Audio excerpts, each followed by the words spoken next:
la noche que se suponía que iba a morir. Era una de esas lluvias de Guadalajara que calan hasta los huesos constante, como si el cielo llorara sin prisa. Regresaba a casa, después de mi turno vespertino en la biblioteca de la universidad, los limpiaparabrisas apenas dando abasto, mientras entrecerraba los ojos para ver a través del parabrisas. El tablero brillaba débilmente en la penumbra y la carretera estaba casi desierta. Solo yo, el zumbido de las llantas sobre el asfalto mojado y mis pensamientos que giraban en torno a si había pagado la cuenta de la luz y si me alcanzaría la comida que sobró para la semana. No recuerdo el choque. En un momento estaba ajustando la calefacción y al siguiente solo hubo ruido, metal vidrio y un impacto que partió mi memoria en dos. Después me contaron que un venado cruzó corriendo la carretera, que giré el volante con fuerza, golpeé la valla y el coche dio volteretas hasta caer en una zanja. Lo único que sé es que al abrir los ojos, todo olía a antiséptico y limón artificial. La garganta me ardía, la cabeza me palpitaba. Un hombre estaba sentado junto a la cama con una chamarra de alguacil del condado. Su placa decía Ramírez. Parecía cansado, pero tenía esa mirada amable de quien no se inmuta ante la sangre. «¿Ya despertaste?», dijo en voz baja. «Alma, ¿verdad?». Asentí, pero hasta ese pequeño movimiento me hizo estremecer. «Tuviste suerte. El coche quedó hecho chatarra, pero tú saliste viva». Hizo una pausa y bajó la mirada al portapapeles en su regazo. «Encontramos tu cartera. Tu identificación estaba junto a otro vehículo que se incendió. El otro conductor no lo logró. Tu hija pensó que estabas en ese coche». Parpadeé. Marisol ya presentó el reclamo al seguro, dijo. «Te declaró muerta». Tardé unos segundos en procesar las palabras. Luego otro instante en darme cuenta de lo que no decía en voz alta. No había venido al hospital.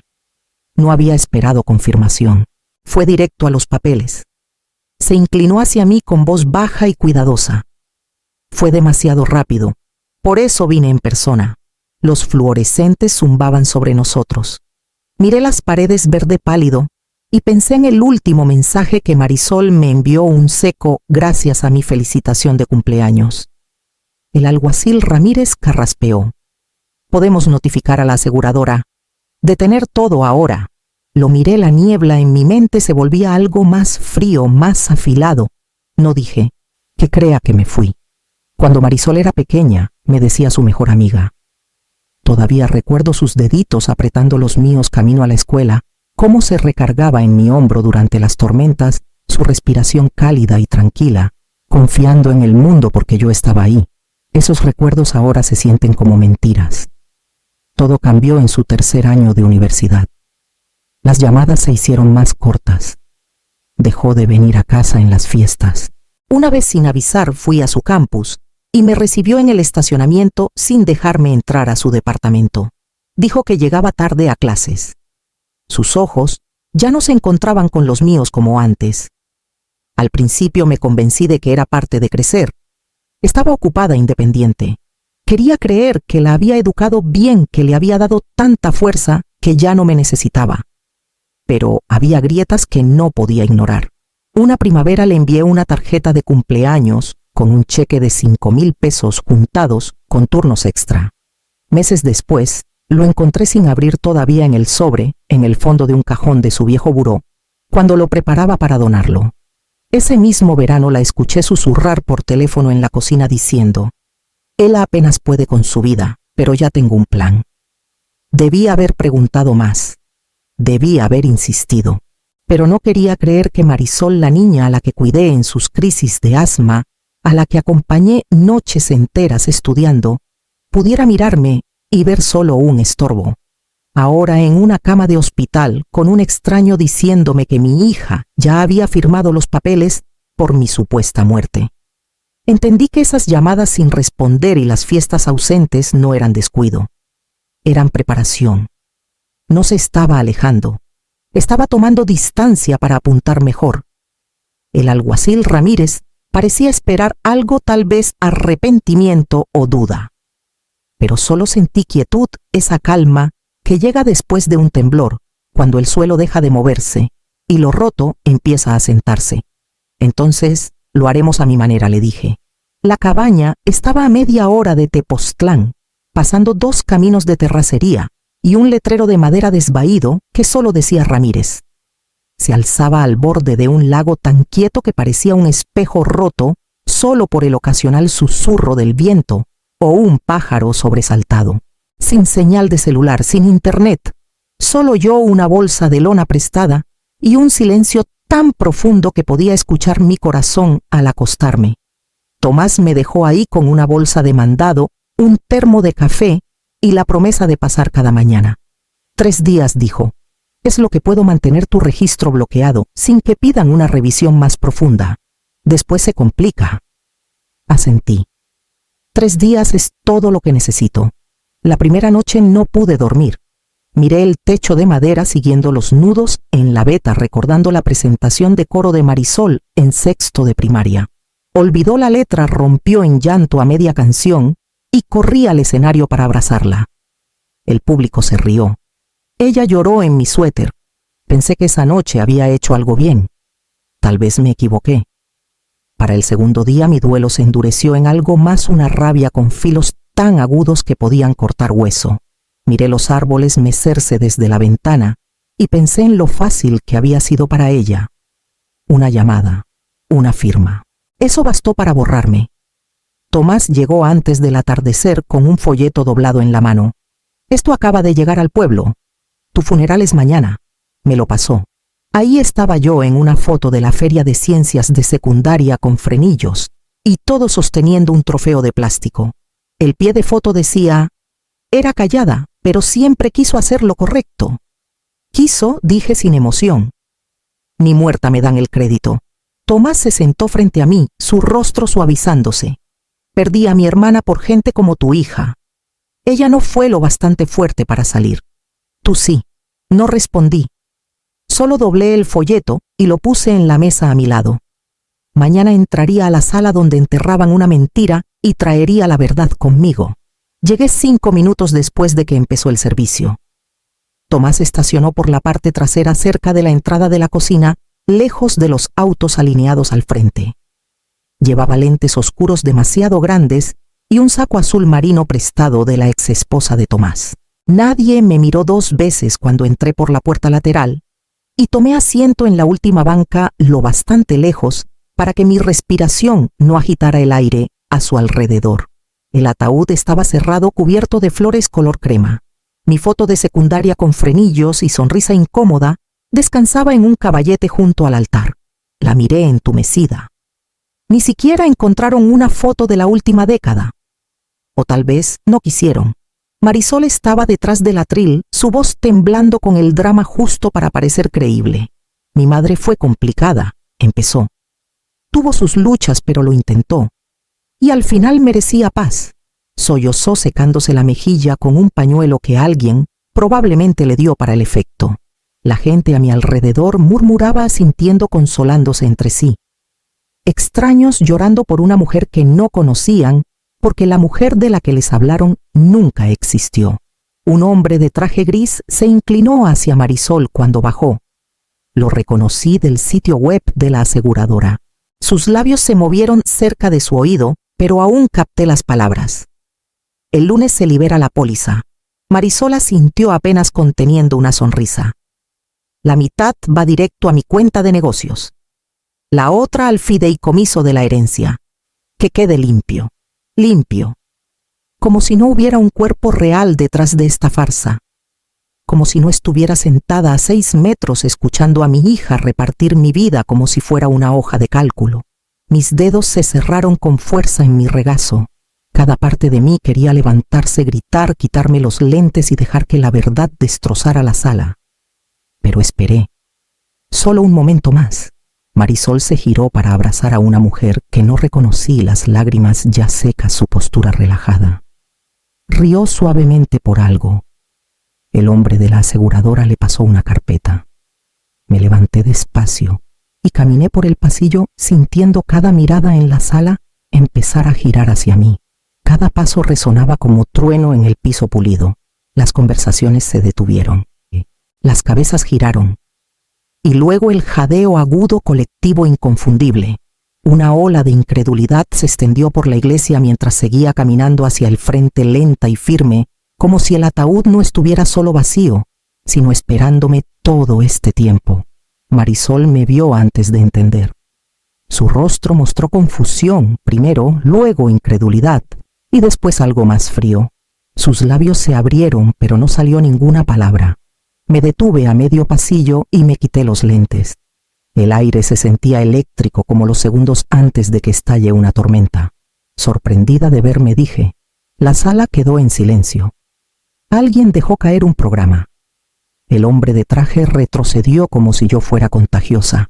La boca de Marisol se movió sin sonido. Parpadeó 1 o 2 veces. Pero te habías ido.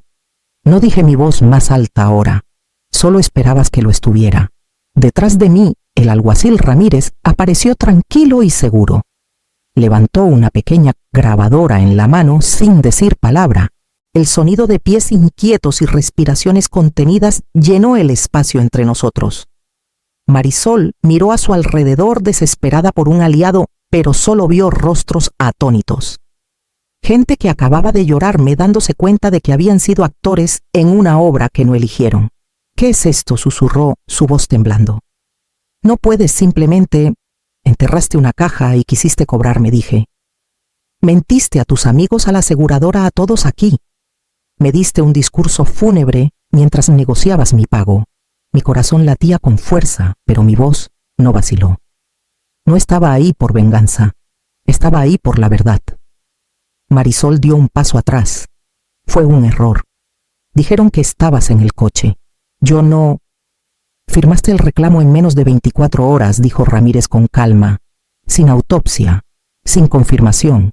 Solo pensaste en el dinero. El hombre de traje sacó lentamente su celular y marcó sin quitarle los ojos a Marisol. No me moví. Solo observé cómo su mundo comenzaba a cerrarse, ladrillo por ladrillo, mentira por mentira. El titular llegó antes de que volviera a casa. Hija finge la muerte de su madre por una póliza de 10 millones de pesos. La madre entra viva al funeral. Por la mañana todos los periódicos locales, blogs y canales de noticias lo habían retomado. Fotos de la iglesia se filtraron, yo, de pie al frente, Marisol congelada detrás de mí. La imagen se esparció más rápido que la verdad, cuando solo era una madre cansada e invisible tras un escritorio de biblioteca. En el súper desconocidos me reconocían. Algunos me daban asentimientos silenciosos de apoyo. Otros me miraban demasiado sin saber cómo clasificarme, víctima o espectáculo. No estaba acostumbrada a la atención, pero la enfrenté de todos modos. Marisol, por otro lado, desapareció. Su celular dejó de funcionar. Los amigos que llenaban sus redes con halagos ahora guardaban silencio o peor. Su tienda en línea cerró. Sus socios emitieron comunicados. No sabíamos nada de las acciones de la señorita Vargas y hemos cortado lazos de inmediato. Uno incluso me llamó para disculparse personalmente. No respondí de inmediato. Estaba ocupada escribiendo. Tomás me ayudó a redactar el primer artículo. Lo titulé Cuando el amor se vuelve una transacción. ¿Cómo se siente valer más muerta que viva? Se publicó en el diario estatal la semana siguiente. Escribí sobre las pequeñas cosas, cumpleaños olvidados, tarjetas sin abrir como Marisol dejó de decir mamá, y empezó a usar ella cuando hablaba de mí en público. No la nombré. No hacía falta. Otras madres me escribieron. Una mujer de Chihuahua dijo que su hijo vació sus ahorros. Una enfermera jubilada en Yucatán contó que su hija no le hablaba desde que dejó de firmar como codeudora de sus tarjetas. No buscaban avergonzar a sus hijos. Solo querían ser vistas, saber que no estaban solas. El ruido creció, pero en medio de él encontré claridad.